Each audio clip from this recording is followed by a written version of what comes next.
that was sent by the Spanish Kingdom to circumnavigate the world, no? Because during the age of exploration, they are in the search for a pathway that would lead them to the Spice Islands. So Magellan already knew kung saan po matatagpuan ang Spice Islands because he was a scholar of exploration and manlalayag na po talaga si Magellan. Okay, alam niya na yung pasikot-sikot because the Portugal was the first country, the first country among the five big powers of Europe to start to circumnavigate. Pinakamas na una po sila. So ngayon, since the Treaty of Tordesillas had divided the world into two, no, kung saan the Spain should sail in the westward and then the Portugal will sail eastward. Okay? So sa treaty na po yun, no, mas nahirapan po ang Spain dahil alam nila, ang Spain kasi pala, yung papunta pala doon ay mas hindi pabor doon sa part nila sa Tordesillas. While the Portuguese, mas pabor sa kanila kasi eastern yung kanilang way. Okay? So, sa east naman talaga yung Spice Islands. So, itong Spice Islands, probably located po siya sa Moluccas area, no? Nearby Middle East and southern part of southern part of Moluccas, no, islands. So malapit lang po talaga siya sa Pilipinas, no? But then again, no, it's somewhere part in Indonesia. Yung ganun na Spice Islands. But then again, in their search for the way papunta doon sa Spice Islands na yun, they have bumped into this archipelago called the Philippines, no? So, according to literatures and according to Pigafetta, no, it was Magellan who discovered the Philippines. But as we discussed today, no, the relevance of the text, we are going to tackle, no? Ano ba yung importance ng pag-critic natin ng ating mga sources? So, this morning, as a continuation, sorry, ayan. Fully nakikita yung screen ko. I'm going for week 4. Ayan. Wait lang. I-zoom in ko muna.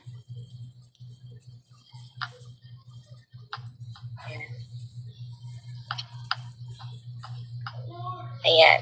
Dito na ba kayo sa screen ko? Nandito ako sa week 4, reading 1, Magellan's Voyage Around the World by Pigafetta. Okay, so hindi ko na i-record muna itong portion na ito ng ating klase kasi nandito naman siya sa ating reading material. Nandito na siya sa aking study notes. So, hindi nyo na rin kailangan pa mag-take note kasi andito na nga.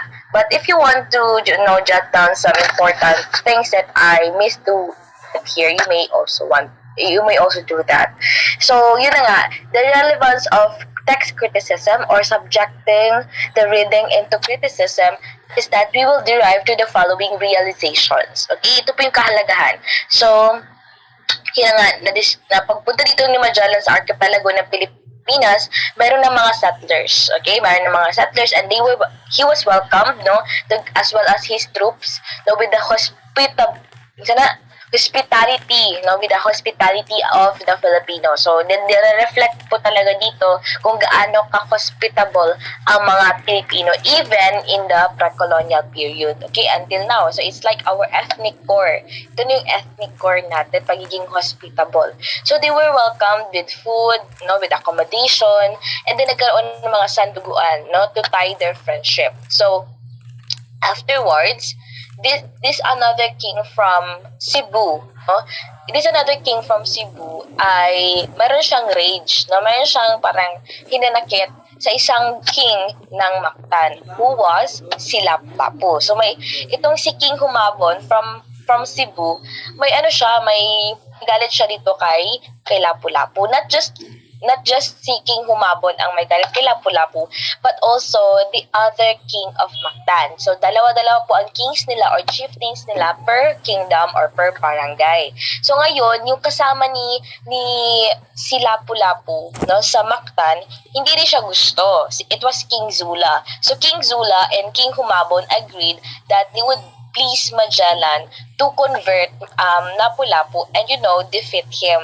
Okay? So, ang ginawa nila is they told Magellan that Lapu-Lapu has to be converted as well to Catholicism because all of them got baptized already. But Lapu-Lapu and his troops and his tribe do not want to be converted. So, yun, pinuntahan siya ni Magellan. And sabi ng dalawang king na to, si Zula at saka si Humabon, no, that you need to defeat Magellan so that yung mga natives doon, yung mga tropa ni Lapu-Lapu at yung mga natives that are under his kingdom be converted as well. So they have agreed, no? Nag-negotiate sila. So with that, pumunta si Magellan doon with 35 of his men, with 35 of his men. And yung mga pumalaot lang po ay 15 of them, no? 15 to 35 of them. Yun lang po yung bumaba doon sa ship. But the troop of Lapu-Lapu, the natives, they are thousands. So it's easy for the natives.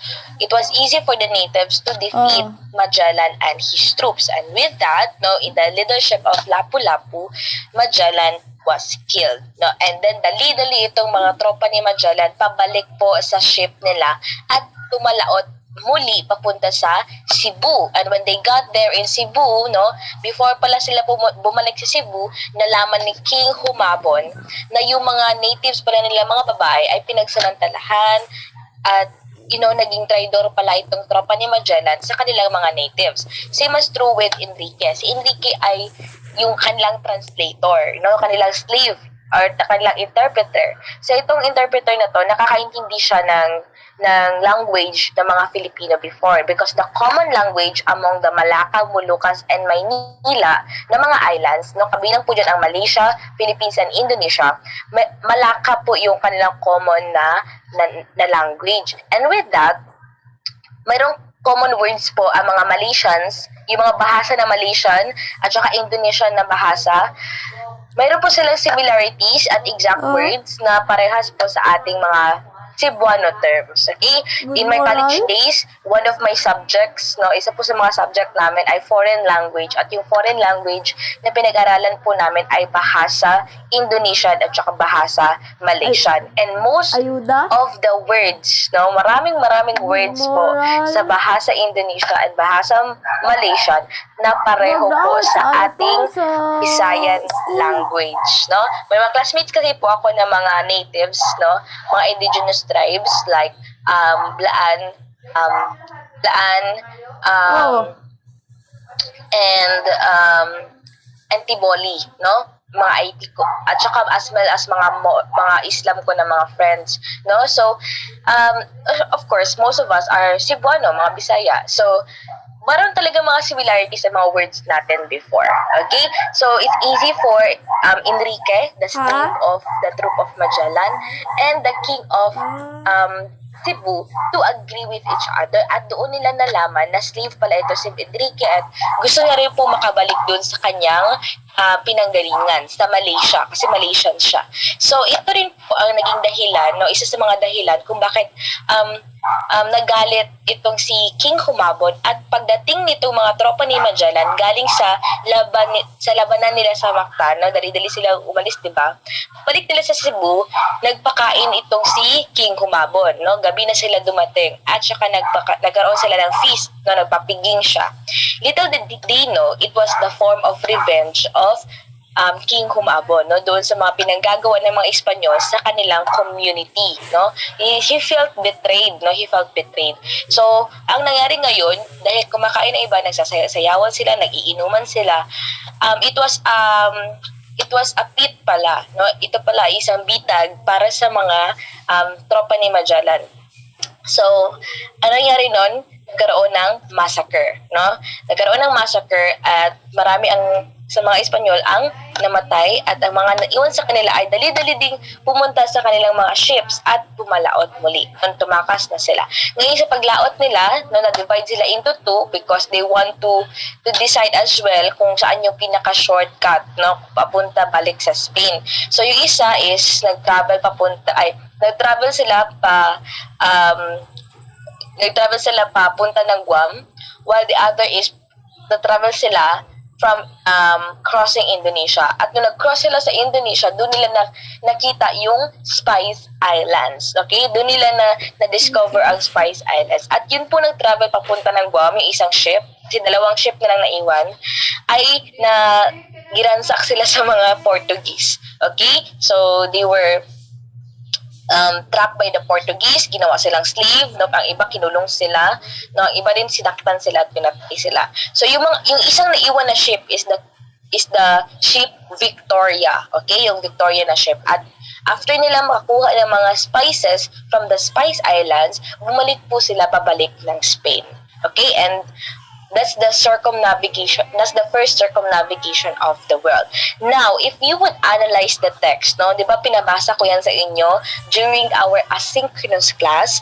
So, hopefully nabasa nyo nga talaga because some contents, no, some of its content are gonna manifest or gonna appear in our examination. Pero to help you with that, I have here in my readings, no, the relevance of text criticism of Magellan's voyage. Ano ba yung makukuha natin ng mga information or mga speculative history? Kasi di ba speculative history naman talaga tayo. So let me just it to you. Number one is the importance of discovery and rediscovery. Kasi nga, when Magellan arrived in the Philippines, he was welcomed by hospitable settlers. There is already a community existing when he found the archipelago. So might as well, we may say that Magellan did not discover the Philippines, but maybe the Philippines has discovered that there is this one guy named Magellan. And yeah, no? It is very important to be sure, no, kung ano ba talaga nangyari.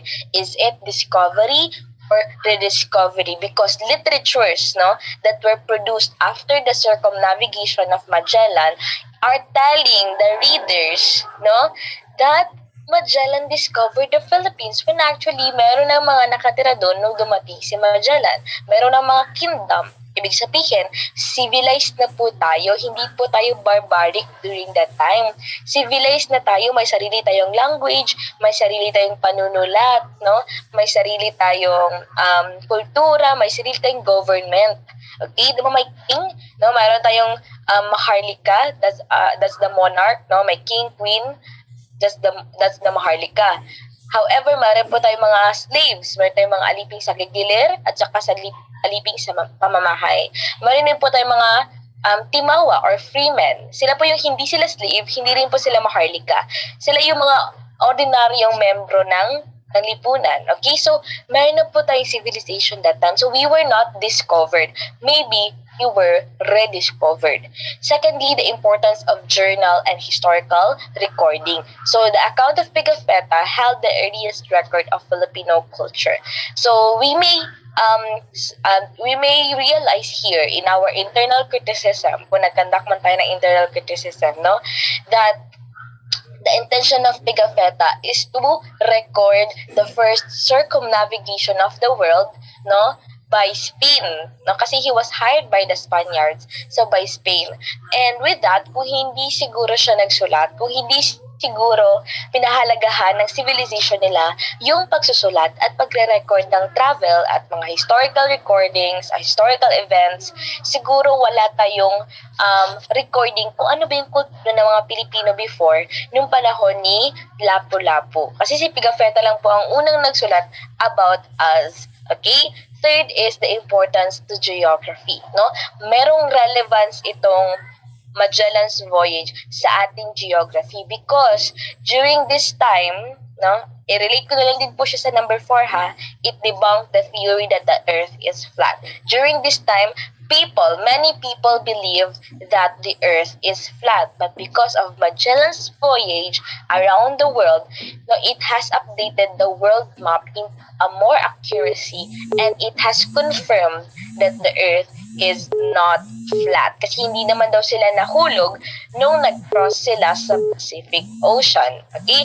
Instead, they have continued their travel at nakarating sila sa Pilipinas. Nakarating sila sa Guam, no? So, hindi po flat ang Earth, no? That was the relevance of Magellan's voyage. At nakatulong ito para mas maging accurate yung ating world map. So, fifth is, kasi before, ito panahon nila, mayroon ng mga telescope, no? Marami ng mga technology, no? Simple machines na na-invent sila to study geography. Okay? So, mayroon sila mga maps, mayroon sila mga telescopes, no? Pero, mayroon silang mga compass, pero many of them are bounded by the theory that the Earth is flat. But because of Magellan's voyage, na-confirm nila na hindi talaga flat ang Earth.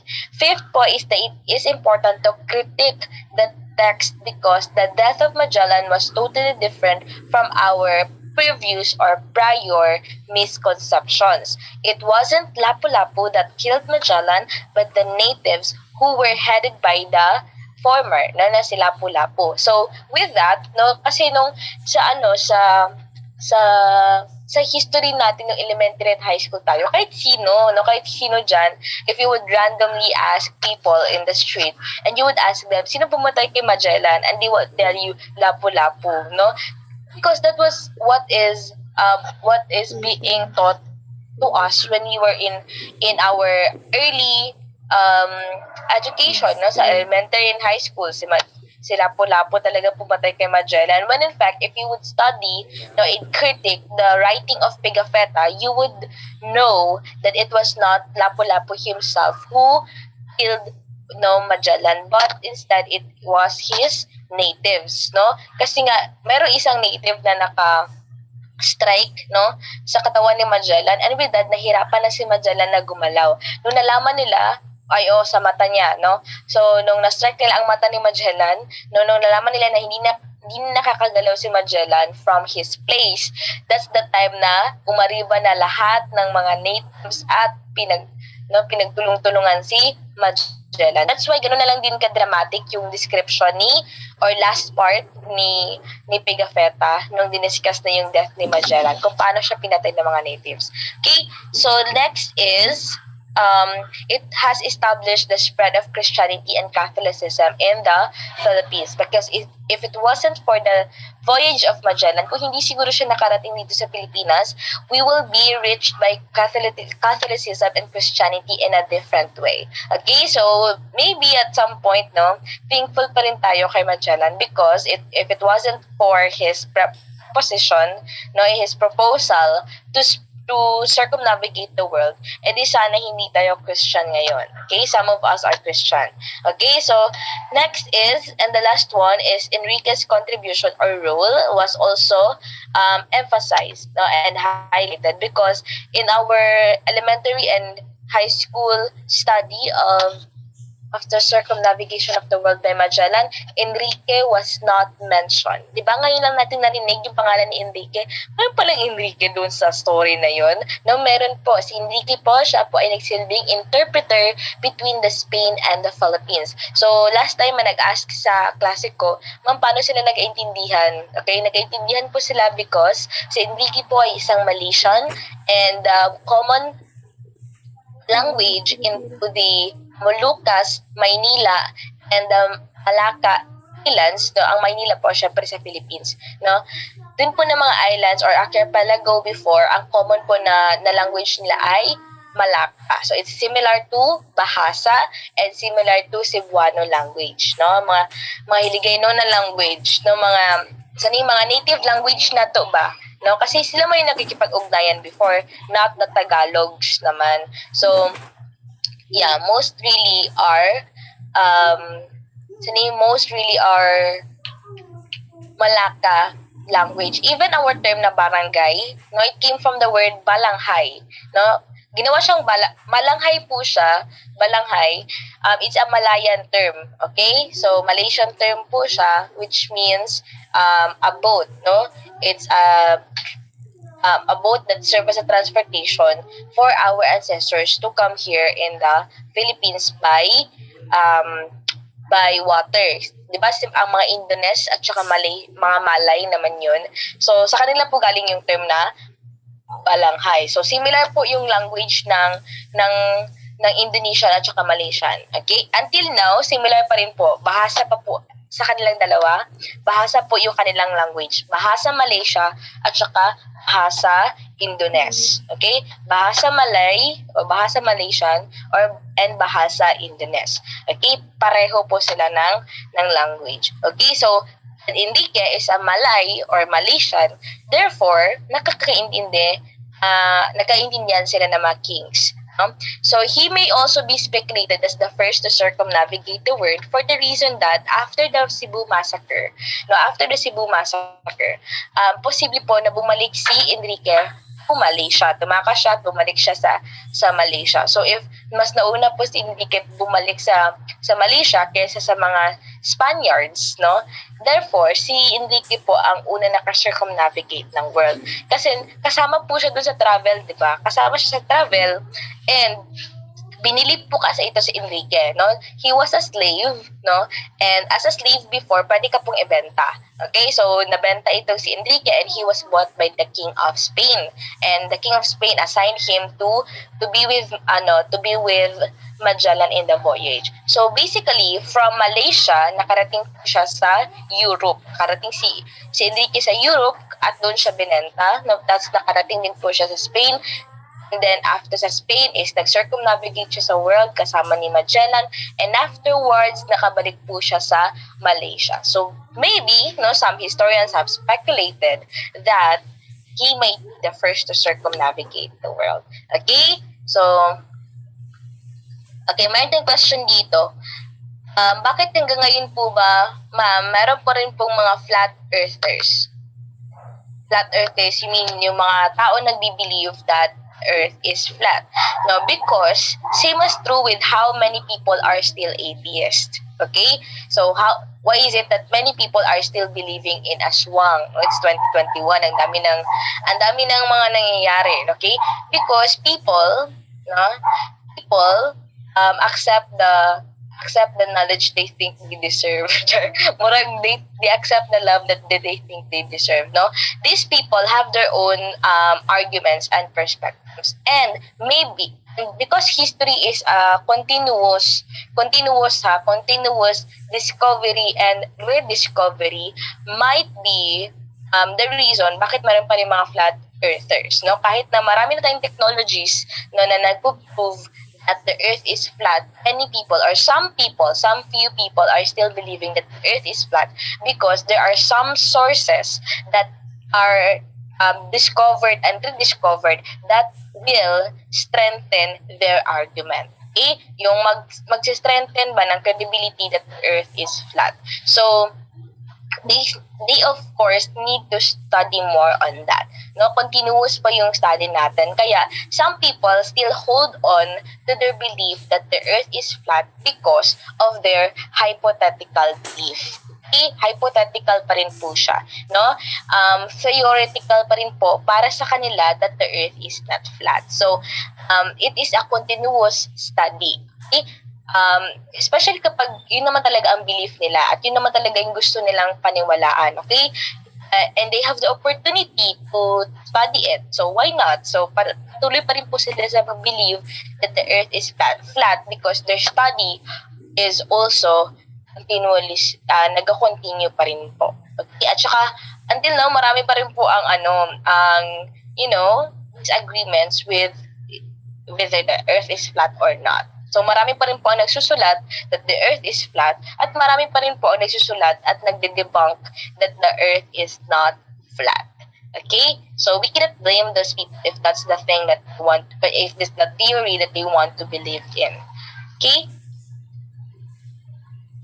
Okay. Ayan. So, naman, let's proceed to our week 5 lesson. But before that, let me end this conference first because it is only less than a minute that I've left in my time. Okay, let's rejoin using the same link and the same meeting ID.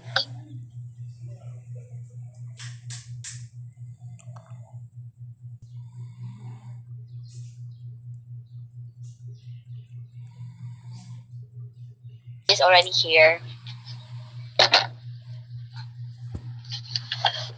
Ayan, so hopefully you can hear me very well. Okay, so let me record this lecture for you guys to study. And I already had your notes about this week 5 lesson. So for our week 5 lesson, we are going to tackle about the Kartilya ng Katipunan. Okay, so last time, it was the reading on Magellan's voyage around the world. But now, it is about nasa ating Kartilya ng Katipunan. Okay,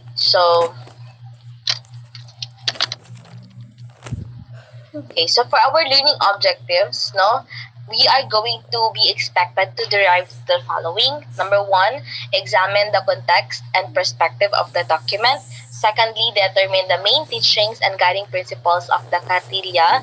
Thirdly, recognize the importance of Kartilya to the past and today's society. And lastly, we are supposed to derive to this one, but because we are already finished, no, with our weekly lessons, so I will be skipping this one na lang to rewrite the Kartilya ng Katipunan as encouragement to the youth of today to read and practice its teaching. So last time, I let my students recreate the Kartilya ng Katipunan and choose a portion of it that they want to revise, no? And yung revision dapat nila, yung i-recreate nila yung Kartilya ng Katipunan, dapat in a Gen Z way, no? Very millennial na way, no? Very bagets na way. So, they will post this one on Facebook and then they will try to make a reflection paper, no? About the reactions of their friends. Ano kayo mga reactions ng friends nila kapag nag-post sila ng ganoon? Yung iba daw walang reactions. And I think, sabi nila, ma'am, walang nag-react sa post ko. Paano yan? Paano ako makakasulat ng reflection? And ako na, why don't you reflect on that? That nobody has reacted on your post na about sa, related sa Kartilya. Pero, yung sa mga post mo noon, no?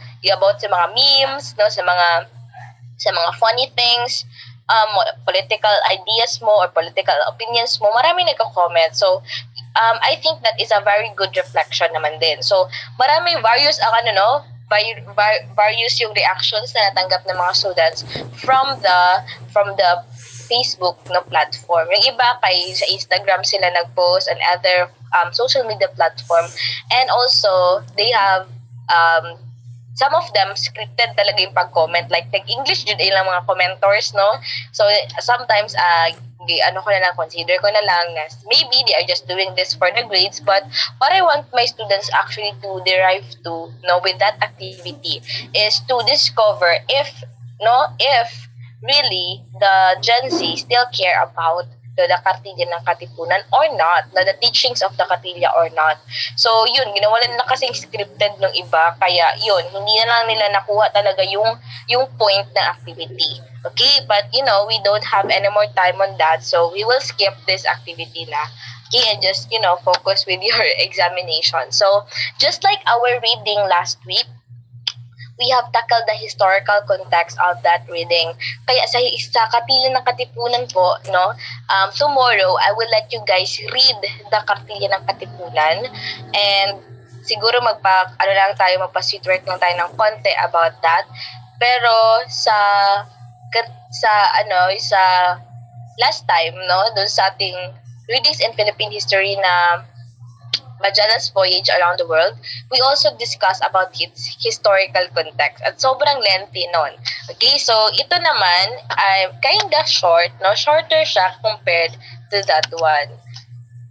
So ano ba yung dahilan kung bakit nagkaroon ng Kartilya ng Katipunan? Ano ba yung mga nangyari during that time that made the Kartilya ng Katipunan be published, be created, at saka di ba, sa internal criticism natin, ito po yung dahilan kung bakit tayo nagdi-discuss ngayon, the internal criticism, na we need to understand the context of the author, okay? The context of the author, the intention, kung bakit niya sinulat yon, the knowledge that informed it, no, the agenda behind its creation. Kaya mahalaga po that whenever we read a particular manuscript, a particular text, we need to first discuss its historical content para mas maintindihan natin para saan ba, no, para saan ba itong manuscript na to. Because it's easy to say na yung ang Kartilya ng Katipunan ay code of conduct ng mga Katipunero. So basically, para to sa mga Katipunero. Pero you know, what's the deeper significance of that? Okay? So we can only know what's the deeper significance of that if we are gonna subject our reading into internal criticism and external criticism as well. Okay, so here is our historical context ng Kartilya ng Katipunan. So on July 7, 1892, the newspapers have published the news about the arrest of Jose Rizal the previous night. And also, it was the Governor General's order to banish him to Dapitan. In our subject in Soksay 102, na-discuss natin kung ano ang role ng Governor General. Siya yung nagsisilbing president nila during that time. So ngayon, si Governor General, pinakulong niya po si Jose Rizal at pinatapon sa Dapitan. At nung gabing ding yun, nalaman po ng mga patriotic nating mga brothers, na mga fellow men, nalaman nila na nakulong si Rizal, and they were fanatics of Jose Rizal, especially si Andres Bonifacio. So kabilang po si Andres Bonifacio dito po sa ating mga patriotic Filipinos that have met at a house in Azcaraga Street in Manila. Ito sa Azcaraga Street in Manila, kung saan sila nag-meet up, nag-meet up itong mga patriotic Filipinos nung narinig nila na napakulong si Jose Rizal, and syempre, tagabasa sila ng mga works ni Jose Rizal, and they were awakened, by the writings of Jose Rizal. So with that, nung nalaman nila na nakulong ang kanilang propagandist, nalaman nila yun, they have met and they have created a group. Nagkaroon sila ng meeting. Ito pong Azcaraga Street in Manila, ito po yung Claro M. Recto Avenue ngayon. Are you familiar with that statue? Statue sa Recto Avenue kung saan andun yung KKK, andun si Jose Rizal, andun lahat po ng ating mga bayani. Nandun po yung para siyang sculpture or statue ng Cry of Revolution, na unang sigaw. Alam niyo po ba 'yon? Mayroong KKK na flag. Nandun si Bonifacio, si Jacinto, si Emilio Aguinaldo, and they were shouting, para sila nag-shout that they would be fighting against the government, the Spanish government. Okay, yung statue po na yun, dun po sila nag-meet. Okay? Dati po siyang tinatawag na Azcaraga Street in Manila, pero ngayon po ay Claro M. Recto Avenue na po siya. So kung saan po yung naka-erect ngayon, dun po sila nag-create or dun po na-establish yung tinatawag nating KKK or Kataas-Taasang Kagalang-Galangang Katipunan ng mga Anak ng Bayan, also known as the Katipunan. Okay? So it was a secret revolutionary society that espoused the independence and freedom for the Philippines through the use of arms, through the force of arms. This is the revolution that Rizal do not want, okay? Because he don't want to have a bloody revolution, Gusto niya reform lang, reform or revolution that is peaceful. So ito pong Kataas-Taasang Kagalang-Galangang Katipunan ng mga Anak ng Bayan, it is more than a secret society. It is also a hidden government. Okay? So hidden government po ito. Bakit po siya hidden government? Bakit siya nagiging government? Because Bonifacio and the other members of the Katipunan wanted to replace the Spanish government in the Philippines. Again, they wanted to replace the Spanish government in the Philippines. Kaya nag-create sila ng sarili nilang government. No? It was a hidden government kung saan mga Pilipino ang mga nakaluktok sa pwesto. During this time in the 19th century, in our discussion in Soksay 102, nalaman natin na lahat pala ng posisyon in the government were seated by the Spaniards. And the only position that the Filipinos had during that time was the Gobernadorcillo and the Cabeza de Barangay. These were the smallest units in the political system. Pero the rest, yung mga nasa taas, lahat po sila ay mga Espanyol. Kaya nag-create or kaya nag-establish si Bonifacio, yung iba pang founders ng Katipunan, ng secret government. Ginawa nilang hidden government ang Katipunan because they wanted to replace the Spanish government in the Philippines. So, how do they do it? Nagkaroon na sila ng agreement, nagkaroon na sila ng brotherhood system, nagkandak po sila ng tinatawag nating sanduguan. Okay? Are you in the same slide with me? Hopefully, nasa same slide ko kayo. Okay, by the way, I'm recording the lecture so that you have something to review on. So, nagkandak po sila ng sanduguan. Ang sanduguan po ay isang ancient Filipino custom of sealing friendship or brotherhood. It is a blood compact. Okay, kultura na po natin itong mga Pilipino. Remember ninyo si Magellan at saka si King Colombo, nagkaroon sila nag-perform sila ng sandugaan to tie their friendship. Pati po kasi yun ang kultura natin mga Filipinos. The founders of the Katipunan have performed the blood compact ritual to show their patriotism and the love of things that were Filipino. And also this is their one way to initiate, para siyang initiation nila ba sa kanilang brotherhood. So, when they have created or established the Katipunan, meron po silang primary objectives. They have three primary objectives, particularly the civic, political, and the moral. Pero among all these three, it is the political that is the main objective of KKK. Na-establish nila ito dahil, ano nga sabi nakatan kanina sa description ng KKK, it was a secret revolutionary society that espoused the independence and freedom through the use of arms. Ibig sabihin, revolution talaga yung gusto nilang mangyari. So, political aspect is really the main objective of KKK. But the rest of this were civic and moral. Yung civic po nila na objective, it is helping their fellow countrymen. Sabi dito, it is the principle of encouraging the Filipinos to help themselves and to defend the poor oppressed. Sa panahon kasi ng mga Espanyol, hindi na panahon kasi ng mga Espanyol, mayroon tayong gap. Mayroon tayong highest class, middle class, at saka lowest class na-discuss natin sa ating Soksay 102.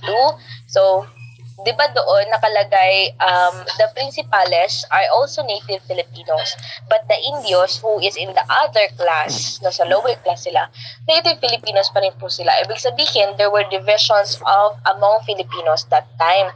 So, usually yung mga na-oppress ay yung mga Indios, yung mga less privileged, and there is a gap between among Filipinos because of their social class. Kaya isa sa mga objectives ng KKK ay maibalik ang ating Pilipino through the civic objective.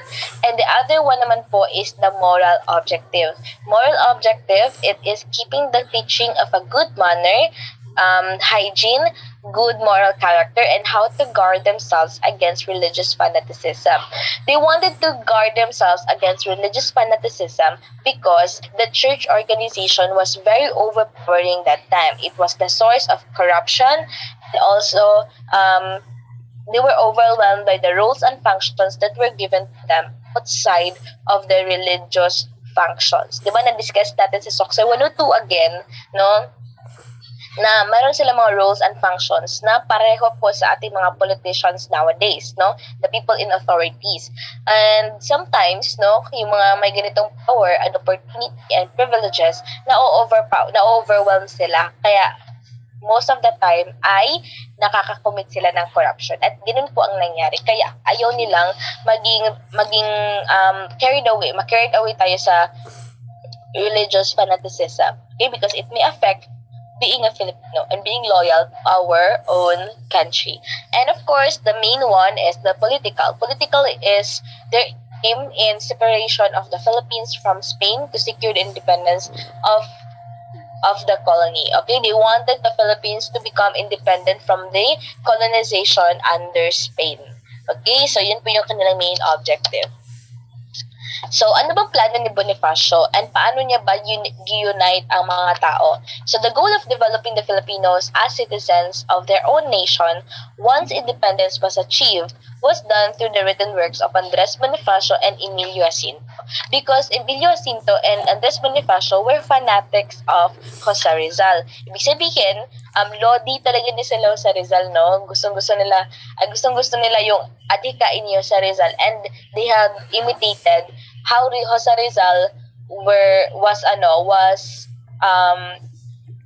displaying his heroism sa ating bansa, no? Kasi hindi po biro ang ginawa ni Jose Rizal before. When you write something, no, that is against the government or that is kind of suspicious against the church or the state, no, you will be killed, no, you will be charged with treason, no. At ano nangyari sa Gumburza? Nagkaroon po ng paggarote. Ginarote po sila sa harap ng kanilang mga kababayan. So isa po 'yun sa mga pinaka brutal na punishment at pinaka way ng Spaniards to encourage, no, to discourage the Filipinos to go against the government, no. Hindi po sila ginarote sa public just because that is the punishment, but to show, no, to the Filipinos na ganito ang mangyayari sa kanila kapag naging din sila, na-charge din sila ng treason. At yung mga sinulat ni Rizal, it may cost his head. Okay? It may cost his head. Kaya, napaka-bravery talaga sa panahon nila, sa konteksto nila. It was a bravery to write something. Okay? So, Emilio Aguinaldo and Andres Bonifacio also did the same. But it was different from the way of Rizal. So, katulad sila kay Rizal na they use number of poems and essays to communicate for their society members, but they have spoken in the Tagalog language. Okay? So, again, magkaiba po sila ng language na ginamit, no, kay Rizal. Si Rizal, his novels, his essays are written in Spanish. Okay? While si Bonifacio at Emilio Jacinto, ang ginamit po nila sa pag-communicate sa mga Katipunero ay Tagalog, the tongue of the masses. That is why it was successfully united, no? Naging successful yung pag-unite ng mga Katipuneros. Imagine, all over the Philippines, merong Katipunan government, no? Iba't ibang distrito sa Pilipinas, merong Katipunan government. Ibig sabihin, it was the first government. It should be a first revolutionary government in the Philippines. Pero, in the Philippine history, no, din po sa ating website, the Philippine government, it was not recognized as the first government natin. Ang na-recognize instead ay yung sa Malolos, no, Malolos government established by Emilio Aguinaldo after the death of Andres Bonifacio. Okay? So, again, bakit nila na-unite ang mga Filipinos, ang mga Katipuneros that time? They have used the tongue of the masses. They have communicated to them using the Tagalog language.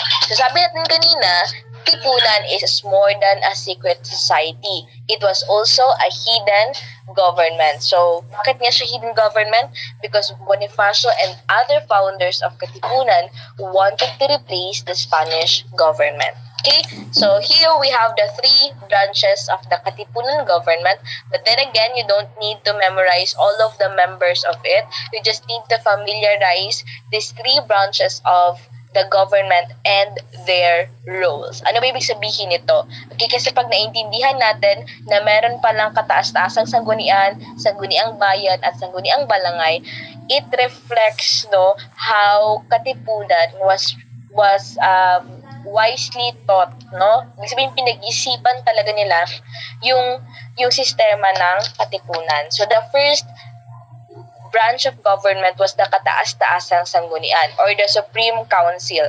This was the highest of all the three governing bodies and it is equal to the central government. Yung executive branch natin ngayon, yung judiciary branch natin ngayon, and legislative branch natin ngayon, yan po yung tinatawag nating national government. Three branches of the national government. And sa panahon ng mga Katipuneros, meron din silang ganun at tinatawag nila itong kataas-taasang sanggunian. So sa kataas-taasang sanggunian, ito po yung first Supreme Council na meron sila. The first president, again, the first president. Sorry, nalagay dyan Supremo but that is president. Okay, the first president was Deodato Arellano. Hindi po si Andres Bonifacio ang first president ng Katipunan. It was Deodato Arellano. So, all of them, no, si Andres Bonifacio ay controller lang po. So, all of them belong to the lower class, no? At po sila ay mga Indios. Okay? Pero, that was debunked, no?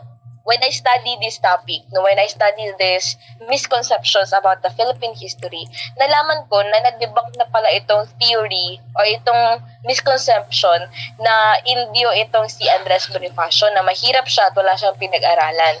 Okay? He did not went to school. Yan po yung misconception ng marami sa atin, no, na hindi naman talaga historian. Kasi yung image ni Andres Bonifacio ay nakakames chino, 'di ba? Naka-pants ng red, 'di ba? Ano talaga siya, pang Indios talaga yung kanyang kasuotan. That was resembled, no, sa ating mga history books. But according to Claudio, Leloy Claudio, the author of the book that we were using in the contemporary world, now he was also a historian and a literary and literature instructor in the La Salle University. So he already debunked this one. Sabi niya, misconception po ito because if you would study yung life po ni Andres Bonifacio at ng mga Andres Bonifacio at saka ni Pio Valenzuela, no, na siya din pong mga Katipunero, they're coming from Tondo. Yung Tondo, Manila, during that time, in the 19th century, hindi po siya yung Tondo na meron tayo ngayon na, you know, the classic, the usual image of Tondo, Manila. Iba po yung Tondo, Manila before. It was para siyang center of the city, no? Para siyang next to Intramuros. Okay? Para siyang tahanan po siya or village po siya ng mga well-off na mga tao. Ibig sabihin, kung si Andres Bonifacio po ay nakapag-aral that time, no, ibig sabihin nasa Principalia class po siya. At kung nakatira po siya sa Tondo, ibig sabihin din po ay siya po ay isang affluent, galing sa isang affluent na pamilya. So hindi po yung totoo na Andres Bonifacio was an Indio, no, na wala siyang pinag-aralan, no, kaya hindi siya nagsulat katulad ni Rizal. No, pero actually nagsulat po siya katulad ni Rizal. Kaya sobrang mahalaga po na kinikritik natin yung mga manuscripts na meron tayo kasi it will tell us, no, these sources, these are the only things that will tell us about our history. And if they are interpreted falsely, if they are interpreted wrong, no, ibig sabihin, wrong din po yung ating ma-learn na history. No? Same as true with how we thought that Lapu-Lapu did really killed Magellan. No, if wala siguro yung nakitik, siguro until the end of time, you will still believe that si Lapu-Lapu ang pumatay kay Magellan. Okay? So, yun po isa sa pinaka-importance ng criticism. Okay? So, because Arellano, si Deodato Arellano, was so busy that time, no? Sobrang busy niya that time. Dahil nga, siya pinaka-educated sa kanilang lahat. So, marami siyang mga engagements. So, Andres Bonifacio changed, no, the Supreme Council. So, nagkaroon sila ng second Supreme Council. Nagre-elect sila. So, Andres Bonifacio elected Roman Basa as the next president of the Supreme Council ng Katipunan. At nag-iba na rin po yung kanilang mga roles and functions. But then again, no, in 1895, Bonifacio was not contented with the performance of Roman Basa as the Supremo or the President. That's why he had elected himself no, to replace Basa. He remained the Supremo of the Katipunan until the establishment of a revolutionary government in Trejeros, Cavite. Okay? Yung after na nilang, after na nabuwag ang Katipunan, no, nagkaroon na sila ng war against the Spaniards. So, si Andres Bonifacio ang nananatiling Supremo. Kaya siya po ang una at huling Supremo kasi siya lang po ang gumamit ng term na Supremo sa kanilang Supreme Council. So, that's the Supreme Council or the kataas-taasang sanggunian. The second one is the Provincial Council or the Sangguniang Bayan. This was the second highest governing body and it is equal to the provincial government that we have. So it is easy to understand, no need to explain on that. And lastly is the Popular Council. It is the lowest governing body and it is equal to the municipal government that we have today. Okay, so again, this is the three branches of the government of the Katipunan. The highest is the Kataas-taasang Sanggunian, and under the administration, mayroon tayong mga sangguniang bayan, which are the provincial, and then under the provincial, mayroon sila mga municipal districts, no, called sangguniang balangay. Okay, so aside from this one, di ba sabi natin kanina, yung sa kataas-taasang sanggunian, meron silang judiciary department, meron silang legislative department. Ano yung mga departments na yon?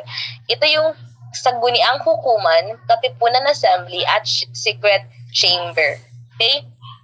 So, di ko alam anong tawag nila before sa secret chamber kasi secret nga talaga siya. So, wala siyang pangalan. Secret lang talaga siya.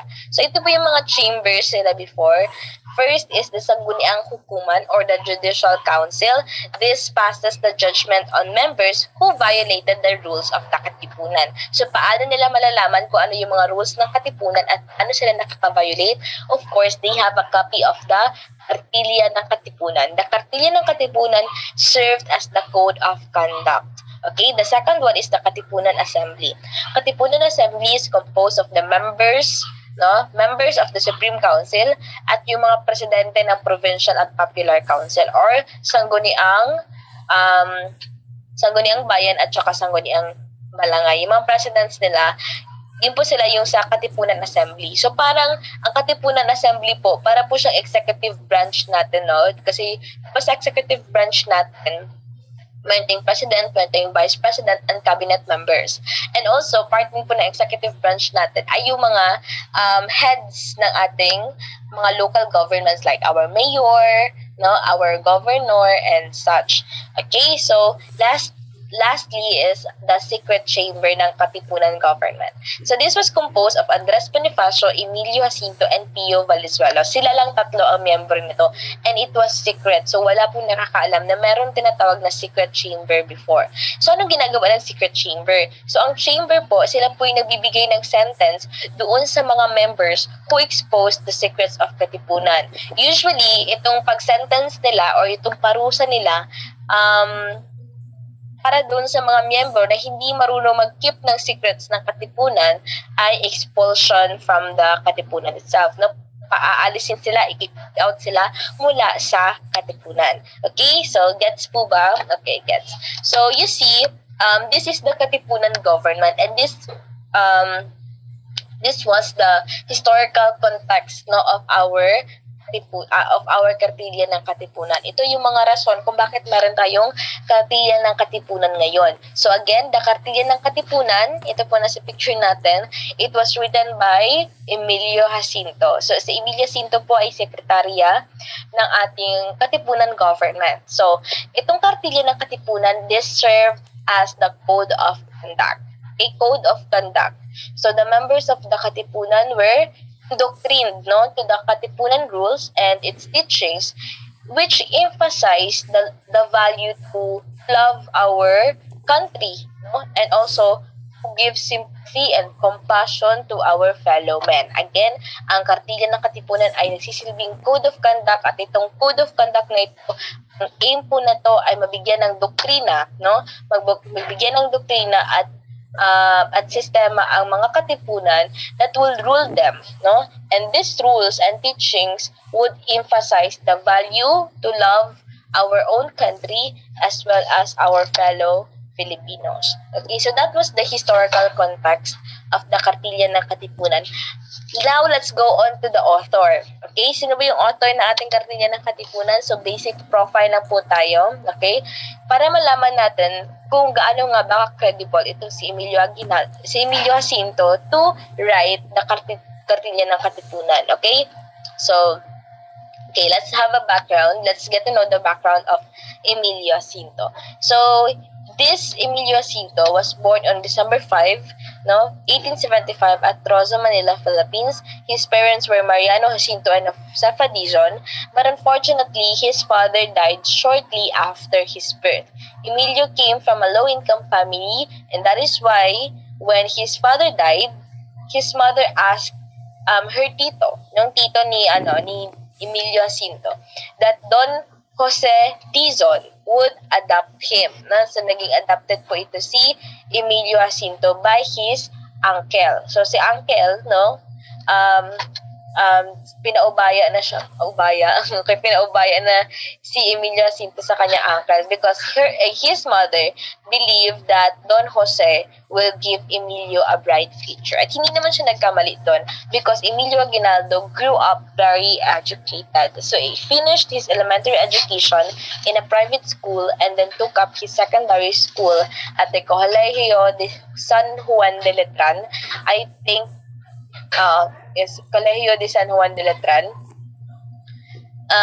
And he later studied law at the University of Santo Tomas, where he developed a love of reading and improved his skills in Spanish. But unfortunately, he had to stop his studies when the Philippine Revolution began in 1896. Okay? So, nag-aaral pa po nito si Andres Bonifacio when he joined the Katipunan. So, 2 years before the revolution happened, he joined the Katipunan in 1894 at the age of 18 years old. Okay? Sobrang bata niya pa. Siguro kasi edad niya pa lang siya. And he took the symbolic name Pinkian. Symbolic name or it's like a code name, para hindi sila ma-identify. At yun po yung isang reason din kung bakit marami sa mga writers natin, meron silang mga code names para in case na magkaroon ng crisis or conflict na kailangan silang hanapin, hindi madadama yung kanilang mga pamilya. Okay, because the family name will be revealed. So it was during this time that he developed his nationalistic ideas. He also wrote the Kartilya ng Katipunan as well as the Oath of the Katipunero. So, when he wrote the Kartilya ng Katipunan, Bonifacio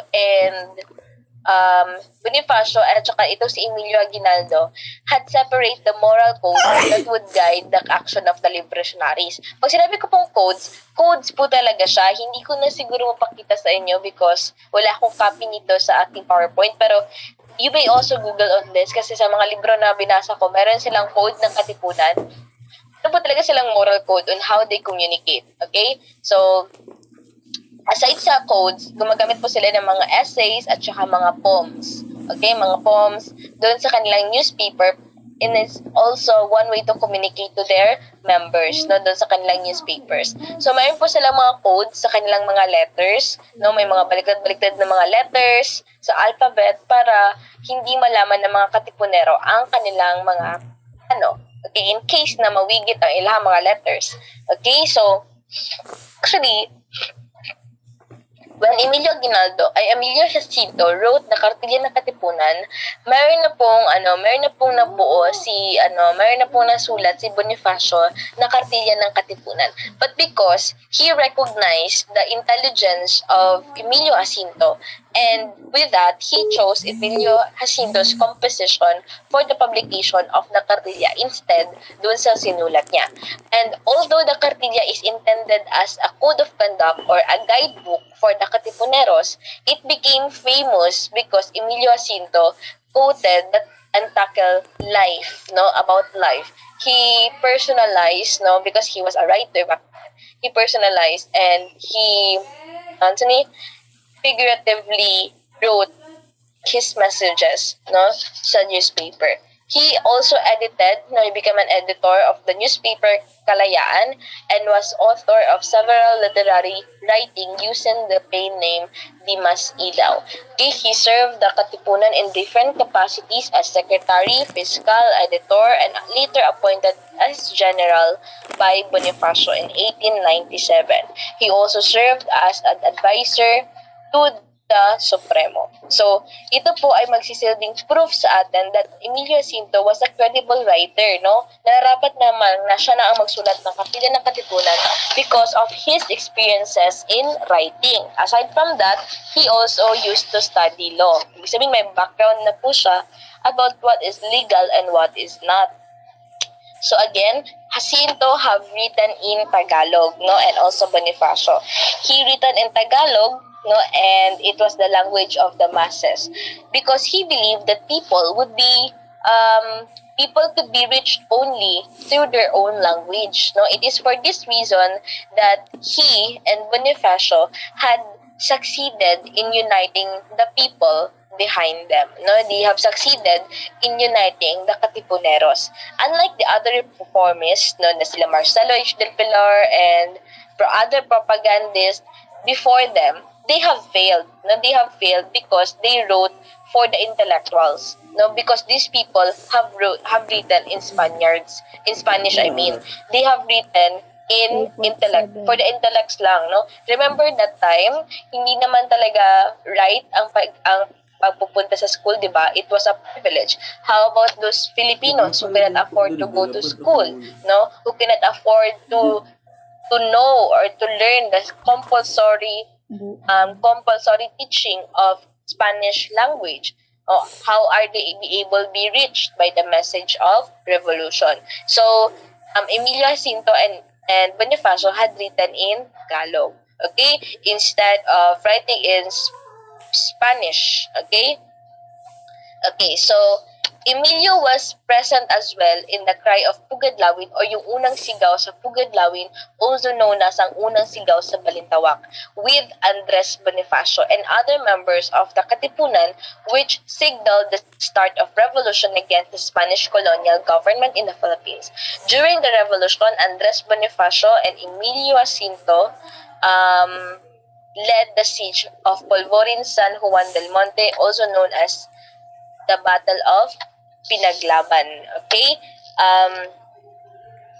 So, unfortunately, no, yung friend ni Jacinto at ang kanyang leader na si Bonifacio had gotten a heated rivalry with the Katipunan leader, no, from a wealthy family. Okay, so meron siyang kairingan, meron siyang rival nitong si Emilio Aguinaldo. Again, iba po si Emilio Jacinto, at saka iba po rin po si Emilio Aguinaldo. Ito kasi si Bonifacio, alam naman siguro natin to, napanood din natin sa movie na nagkaroon ng rivalry. Itong si Emilio Aguinaldo at saka si Andres Bonifacio. So si Aguinaldo, who led the Magdalo faction of Katipunan, had reached an election to have himself named president of the revolutionary government after nasira yung Katipunan. Nasira po yung Katipunan because there was this member who had revealed Katipunan to his sister. No, siya ang pangalan po niya ay si Teodoro Patiño. Si Teodoro Patiño, chinika niya sa kanyang sister, no, ang about sa Katipunan. Number one, isa sa mga speculation kung bakit ganun ay hindi daw fair yung pagsweldo sa kanya the last time na nag-serve siya sa Katipunan. So, nagdabog siya kaya chinikan niya sa kanyang sister. Okay? And the other one is yung ng Katipunan na mag-revolt sila, natakot daw si Teodoro Patiño na madamay ang kanyang sister. Ang kanyang sister ay nagsistay sa convent. So, baka madamay daw kanyang sister, kaya sinabi niya sa kanyang sister ang about sa Katipunan at yung kanyang sister, sinabi naman kay Mother Superior ang about sa Katipunan at si Mother Superior, sinabi naman kay Friar, na sinabi kay Father sa parish priest, no, ang about sa Katipunan at ang parish priest sinumbong ito sa civil guards at saka naman niransak na nila ang Katipunan. Nalaman nila kung saan ang Katipunan, ang kanilang office, at doon nila nakita lahat ng mga newspapers, mga letters, no, about the Katipunan government. Kaya nabuwag po ang katipunan. No, hindi pa sana sila magre-revolt pero napaaga ang kanilang revolution dahil sa na-discover sila ng mga civil guards dahil kay Teodoro Patino. Okay? You see, that was the rule before. You keep the government or you keep the brotherhood as secret as possible. Pero nabuwag siya. Kaya nabuwag ang Katipunan. And after nabuwag ng Katipunan, nag-create sila ng another na revolutionary government na sila Bonifacio. Pero ito si Emilio Aguinaldo